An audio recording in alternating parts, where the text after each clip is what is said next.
Episode 4 की शुरुआत में जान तोफू से पूछती है, तुम्हें लग रहा होगा ना कि नेट की माँ से सैन को मैंने छीन लिया। सबको ऐसा ही लगता है, लेकिन सच ये नहीं है। दरअसल नेट की माँ ने सैन को खुद ही छोड़ दिया था। तोफू कहता है, लेकिन वो तो अंकल सैन से बहुत प्यार करती थी, फिर उन्होंने ऐसा क्यों किया? जान कहती है, क्योंकि शायद सैन बहुत बिजी था। नेट की माँ को कोई ऐसा चाहिए था जो उसकी ग्रैंडमदर का, उसके घर का ख्याल रख सके, पर सैन के पास इतना समय नहीं था, इसलिए शायद उसने सैन के भाई सिबमिन को चुना। सिबमिन एक मिलिट्री बॉय था, वेल सेटल्ड था। वो नेट की माँ और उनकी ग्रैंड माँ दोनों का ही बहुत अच्छे से ख्याल रख लेता था। जब मेरी और सैन की शादी हुई थी तब नेट शायद सिर्फ 2 साल का था। वहाँ से बाहर आते वक्त तोफू सोचने लगता है, ह्यूमन वर्ल्ड कितना अजीब है, सबके पास अपनी अपनी प्रॉब्लम्स हैं। शायद नेट की माँ इसलिए अपने पास्ट को याद नहीं रखना चाहती क्योंकि वो बहुत पेनफुल था। फ्लैशबैक में दिखाया जाता है जब नेट की माँ सैन को डेट कर रही थी और उसकी ग्रैंड माँ की तबीयत बहुत ज़्यादा ख़राब हो गई थी, तो सैन वहाँ टाइम से नहीं पहुँच पाया था, जबकि सिबमिन वहाँ आ गया था।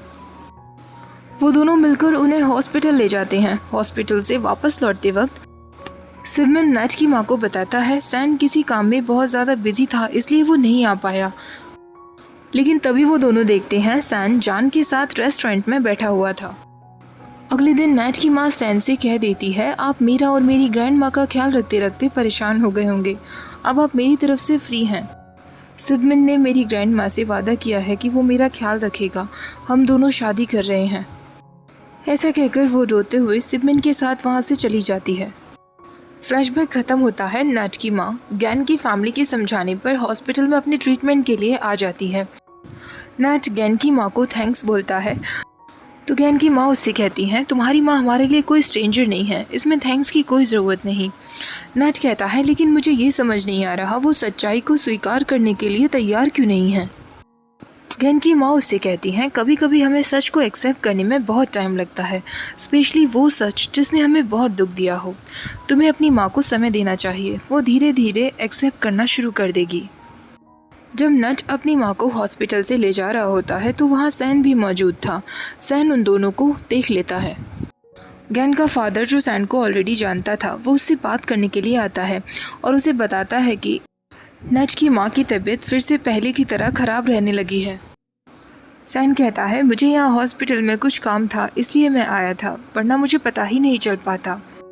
गैन का फादर कहता है, अगर तुम्हें उनकी इतनी चिंता होती है तो एक बार घर जाकर तुम्हें उन्हें विजिट करना चाहिए, उन्हें अच्छा लगेगा। नेट की माँ अपने ट्रीटमेंट के लिए तैयार तो हो गई थी, लेकिन घर वापस आने के बाद वो नेट से बातें नहीं कर रही थी। रात के समय भी नेट अपनी माँ को सॉरी बोलने के लिए जाता है, लेकिन वो तब तक सो चुकी थी। जब वो रूम से बाहर आता है तो तोफू वहाँ खड़ा था। तोफू उसे वो फोटोग्राफ देते हुए कहता है, तुम्हें इस फोटो को संभाल कर रखना चाहिए। अभी तुम्हारी माँ सच को स्वीकार करने के लिए तैयार नहीं, लेकिन जब वो रेडी होंगी तो तुम्हें इसकी ज़रूरत पड़ेगी। नेट उसकी चोट देखते हुए कहता है, मेरी चिंता करने से पहले तुम अपनी चिंता करो।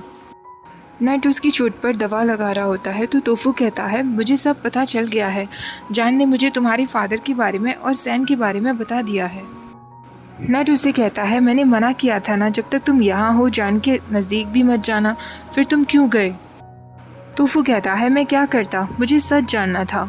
अब मैं समझ सकता हूँ कि क्यों तुम अपनी माँ को मिस्टर सैन को पूरी तरीके से भूलने पर फोर्स करते हो। नेट कहता है, तुम्हें पता भी नहीं है कितना बुरा लगता है ये सोचकर कि तुम्हारी माँ किसी और के हस्बैंड से प्यार करती है। तो वो उससे कहता है, मुझे माफ़ कर दो, मैं हमेशा सोचता था कि तुम अपनी माँ के साथ बहुत मीन हो, लेकिन सच तो ये है कि वो भी तुम्हारे साथ थोड़ी मीन है, हालांकि उनकी कोई गलती नहीं है। तभी नेट उससे कहता है, मुझे तुमसे माफ़ी मांगनी चाहिए, मुझे तुम्हें मारना नहीं चाहिए था, तुम्हारी कोई गलती नहीं थी। तोफू कहता है, लेकिन मुझे बिल्कुल हर्ट नहीं हुआ, इस चोट के आगे तुम्हारी चोट तो 100 टाइम्स बड़ी है। नेट उससे कहता है, तुम मुझे कैसे समझ जाते हो, मेरी फैमिली और फ्रेंड्स भी मुझे नहीं समझ पाते। नेट अचानक रोने लगता है तो तोफू उसे गले से लगा लेता है और इस बार नेट तोफू को खुद से अलग नहीं करता। अगली सुबह जब नेट उठता है तो वो बार बार तोफू के बारे में ही सोच रहा था और मुस्कुरा रहा था। वो खुद से कहने लगता है, मैं उसके बारे में क्यों सोच रहा हूँ। तो उसी तरफ सॉन्ग देखता है कि उसके डैड अभी भी नैंग की फ़ोटोग्राफ को देख रहे थे, वो उसे काफ़ी मिस कर रहे थे। तभी सॉन्ग को एक आइडिया आता है। सुबह होते ही तोफू नट के रूम के बाहर जाकर खड़ा हो जाता है। नट उससे कहता है तुम अचानक से घोस्ट की तरह मेरे सामने क्यों आ गए?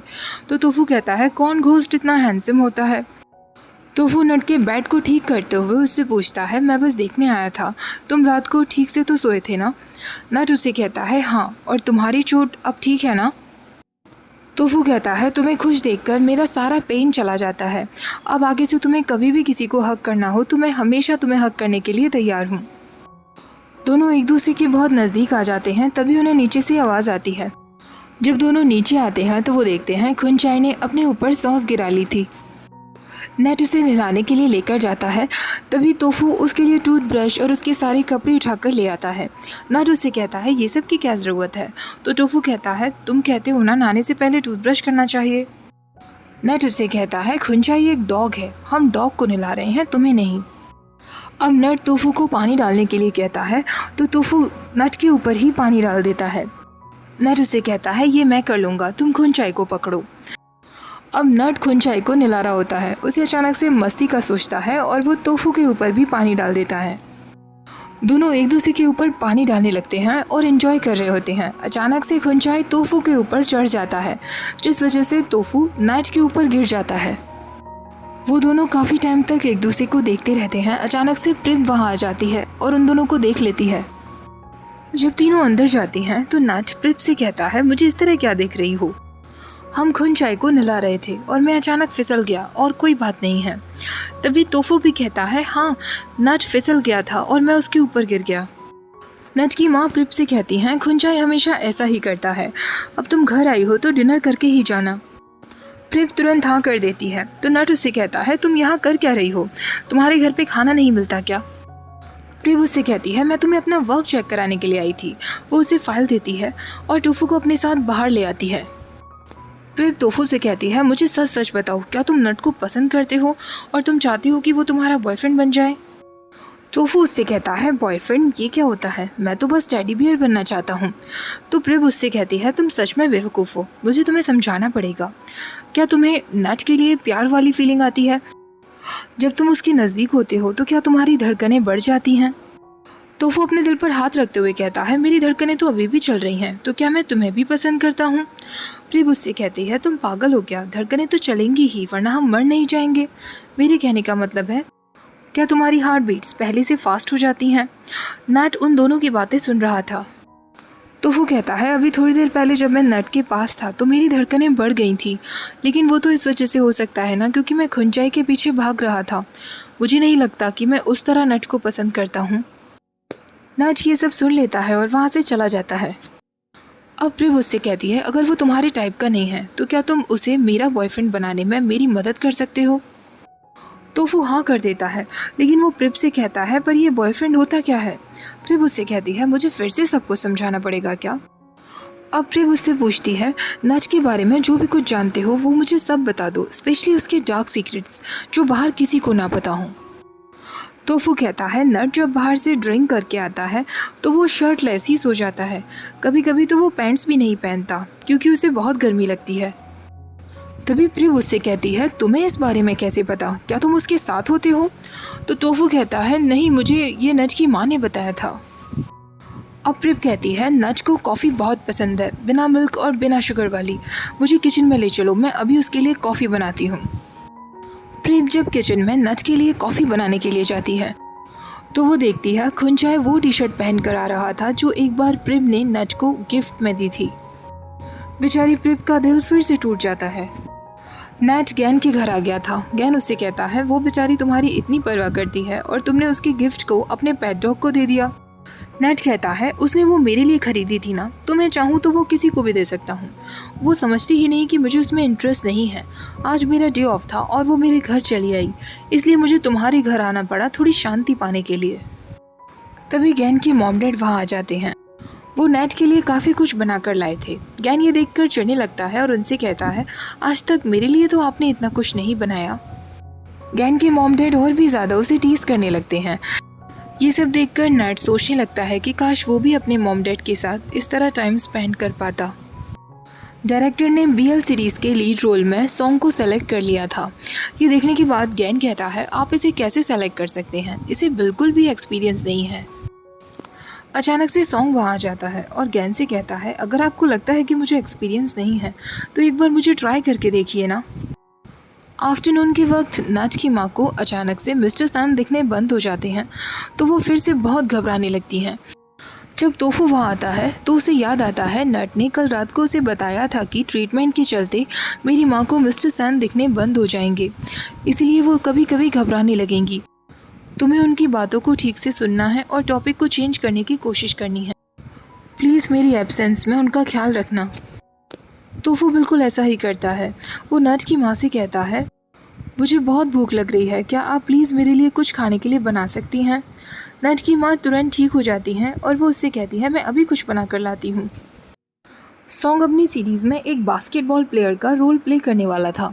वो नट से कहता है, मैं कुछ समय के लिए तुम्हारे पार्टनर को प्रैक्टिस के लिए ले जा रहा हूँ। नट की माँ तोफू से कहती हैं, तुम सच में मेरा बहुत ख्याल रखते हो, बिल्कुल सैन की तरह। तो तोफू उनसे कहता है, कोई और भी है जो आपका बहुत ख्याल रखता है। मैं नट की बात कर रहा हूँ। वो ये दिखाता नहीं है, लेकिन जब आप रोती हैं तो वो सीक्रेटली रोता है। जब आप खुश होती हैं तो वो आपकी खुशी में हंसने लगता है। ऐसे इंसान को याद करना गलत नहीं जो आपसे बहुत दूर है, लेकिन आपको उसके बारे में भी सोचना चाहिए जो आपके पास है। तभी उनकी डोरबेल बजती है और सॉन्ग वहाँ आ जाता है। वो तोफू से कहता है, क्या तुम मेरे साथ कुछ समय के लिए चल सकते हो। सॉन्ग उसे अपने घर ले आता है और उसके साथ बास्केटबॉल खेलने लगता है। सॉन्ग उससे कहता है, तुमने तो कहा था कि तुमने पहले कभी बास्केटबॉल नहीं खेला, फिर भी तुम इतने अच्छे हो। न्यांग कहता है, मेरे हाथ अपने आप ही चल रहे थे। अब तोफू उससे पूछता है, क्या न्यांग ने कभी किसी के लिए टेडी बियर खरीदा था। सॉन्ग कहता है, न्यांग की एक गर्लफ्रेंड थी, पर उसे टेडी बियर्स पसंद नहीं थे, उसे तो फ्लावर्स पसंद थे। लेकिन अगर तुम न्यांग की गर्लफ्रेंड के बारे में और भी कुछ जानना चाहते हो तो तुम मेरे डैड से बात कर सकते हो। वो दोनों फिर से बास्केटबॉल खेल रहे होते हैं, तभी न्यांग का डैड उन दोनों को देख लेता है। न्यांग के डैड को भी तोफू में न्यांग दिखाई देने लगता है। वो रोते हुए उसके पास आते हैं और उसे गले लगा लेते हैं। सॉन्ग उनसे कहता है, डैड ये तोफू है, ये मेरा दोस्त है। तो उसके डैड तोफू से कहते हैं, मुझे माफ़ कर देना, तुम बिल्कुल मेरे बेटे जैसे दिखते हो। अब वो तीनों मिलकर साथ में बास्केटबॉल खेलने लगते हैं।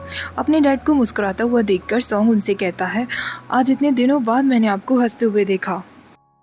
जब नैट घर आता है तो वो देखता है तोफू वहाँ नहीं था। जब वो अपनी माँ से इस बारे में पूछता है तो वो उसे बताती हैं तोफू अपने किसी दोस्त सॉन्ग के साथ गया हुआ है। सॉन्ग अपने डैड से कहता है, डैड तोफू न्यांग की गर्लफ्रेंड के बारे में आपसे कुछ पूछना चाहता है। तो उसका डैड कहता है, मैं न्यांग की गर्लफ्रेंड से काफ़ी बार मिला हूँ, उसका नाम निंग था, वो बहुत अच्छी लड़की थी। मुझे पता था वो दोनों साथ में अच्छा फ्यूचर बिताएंगे, पर उससे पहले ही न्यांग का एक्सीडेंट हो गया। अब तोफू उससे पूछता है, क्या न्यांग अपनी गर्लफ्रेंड के अलावा अपने किसी जूनियर को यहाँ लेकर आया था? क्या वो नट को अपने साथ कभी लाया था? तो न्यांग का डैड कहता है, नट, ये नाम तो मैं पहली बार सुन रहा हूँ। न्यांग ने मुझे नट के बारे में कभी कुछ मेंशन नहीं किया। तोफू सोचने लगता है नट के लिए न्यांग इतना इम्पोर्टेंट था, पर न्यांग ने नट का नाम अपने डैड को कभी मेंशन भी नहीं किया। इसका मतलब वो न्यांग नहीं है जो मुझे इस दुनिया में लाया है। लेकिन फिर वो कौन हो सकता है? सॉन्ग तोफू को घर छोड़ने के लिए आता है। तोफू उससे कहता है, अगर मैंने तुम्हारे डैड से कोई गलत क्वेश्चंस पूछे हों तो मेरी तरफ से प्लीज़ उनसे माफ़ी मांग लेना। तो सॉन्ग उससे कहता है, बिल्कुल नहीं, मेरे डैड तो तुम्हें देखकर बहुत खुश थे, तुम्हें हमारे घर आते रहना चाहिए। तोफू जब घर में अंदर आता है तो नट की माँ बाहर का बल्ब चेंज कर रही थी। अचानक से उसका पैर फिसलता है, वो गिरने ही वाली होती है कि तभी सैन उसे गिरने से बचा लेता है। इससे पहले कि नट की माँ उससे कोई क्वेश्चन कर पाती, सैन उससे कहता है, मुझे जाना होगा। वो तोफू से कहता है, नट की माँ का ख्याल रखना, और वहाँ से चला जाता है। नट की माँ रोने लगती है और तोफू से कहती है, वो मुझे कहाँ छोड़कर जा रहे हैं, प्लीज़ उनका पीछा करो। सैन के जाते वक्त जैन उसे रोक लेती है और उससे कहती है, क्या तुम अपनी वाइफ से मिलकर नहीं जाओगे? तोफू नट की माँ को अंदर ले आता है तो नट उनसे पूछता है, आप अभी क्यों चिल्ला रही थी? तोफू कहता है, वो लैडर से गिरने से बच गई थी। नट की माँ उसे कहती है, मैं बाहर का बल्ब ठीक कर रही थी, पर अचानक से मेरा पैर फिसल गया। तो नट उनसे कहता है, आप मुझसे भी तो कह सकती थी ना। और वो तोफू से कहता है, तुम्हें बाहर जाकर लोगों के साथ फ्लर्ट करने से फुर्सत मिले तब तो तुम घर पर माँ पर ध्यान दे पाओगे ना। तभी नट की माँ कहती है, उससे इस तरह क्यों बात कर रहे हो, उसकी कोई गलती नहीं है। नट कहता है, फिर मैं किस तरह बात करूँ? उसे गले लगाकर पूछूं, माय स्वीट डियर तोफू, तुमने खाना खाया या नहीं? नेट की माँ उन दोनों पर मुस्कुराने लगती है और फिर से सैन के बारे में भूल जाती है। दोनों बाहर बल्ब चेंज करने के लिए आते हैं तो टोफू नेट से कहता है, मुझे माफ़ कर देना, मुझे नहीं पता था कि सॉन्ग के घर मुझे इतना टाइम लग जाएगा। लेकिन सॉन्ग के डैड मुझे देखकर अचानक से शॉक्ड हो गए थे, बिल्कुल सॉन्ग की तरह। नट, क्या तुम्हें अजीब नहीं लगता कि मैं एग्जैक्टली न्यंग जैसा क्यों दिखता हूँ? क्या तुम्हें इस बात की क्यूरियोसिटी नहीं होती? तो नट उसे कहता है, अगर ऐसा नहीं होता तो फिर मैं क्यों तुम्हें न्यंग के घर लेकर जाता? लेकिन अब जब न्यंग के डैड भी तुम्हें नहीं पहचान पाए हैं, इसका मतलब तुम उनकी फैमिली से नहीं हो। टोफू कहता है, कहीं इस वजह से तुम मुझे घर से तो नहीं निकाल दोगे ना? नट कहता है, अगर मुझे तुम्हें घर से ही निकालना होता तो मैं उस दिन टेम्पल के बाहर ही तुम्हें छोड़ आता। जब मैं ऊपर अपने रूम में था तो यहाँ मैंने किसी आदमी की आवाज़ सुनी, वो मिस्टर सैन थे ना? टोफू कहता है, हाँ, वो यहाँ आए हुए थे, उन्होंने ही तुम्हारी माँ को गिरने से बचाया। लेकिन वो काफ़ी जल्दी में थे, ऐसा लग रहा था कि वो किसी को अवॉइड करना चाहते हैं। जान सैन को अपने घर ले आती है और उससे कहती है, तुम्हारे पास इतना समय था कि तुम उसके घर उसे विजिट करने चले गए और पास ही में तुम्हारी वाइफ का घर था, ये तुम्हें याद नहीं था? एक बात अच्छे से समझ लेना, मैं तुम्हें उसके पास वापस बिल्कुल नहीं जाने दूंगी। वैसे भी वो औरत पूरी तरीके से पागल हो चुकी है।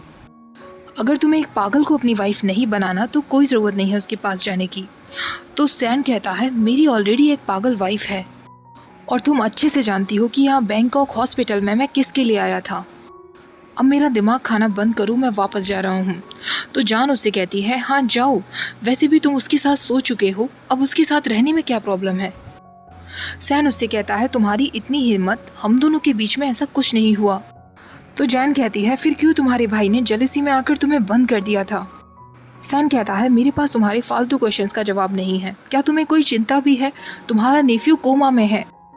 जैन कहती है, मैंने उसे कोमा में नहीं डाला और अच्छा ही है अगर वो मर जाए तो। डैड ने उसके नाम पर जो सारी जायदाद कर दी है वो सब वापस मेरे नाम हो जाएगी। सैन उसे चिल्लाते हुए कहता है, मैं सोचूंगा कि तुम ड्रंक हो इसलिए ये सब बकवास किए जा रही हो। तो जैन कहती है, मैं बिल्कुल ड्रंक नहीं हूँ, मैं टार्न और तुम्हारी मिस्ट्रेस को लेकर सारी बातें बिल्कुल सच कह रही हूँ। तुम मुझे इस तरह छोड़कर नहीं जा सकते, अभी हमारा डाइवोर्स नहीं हुआ है।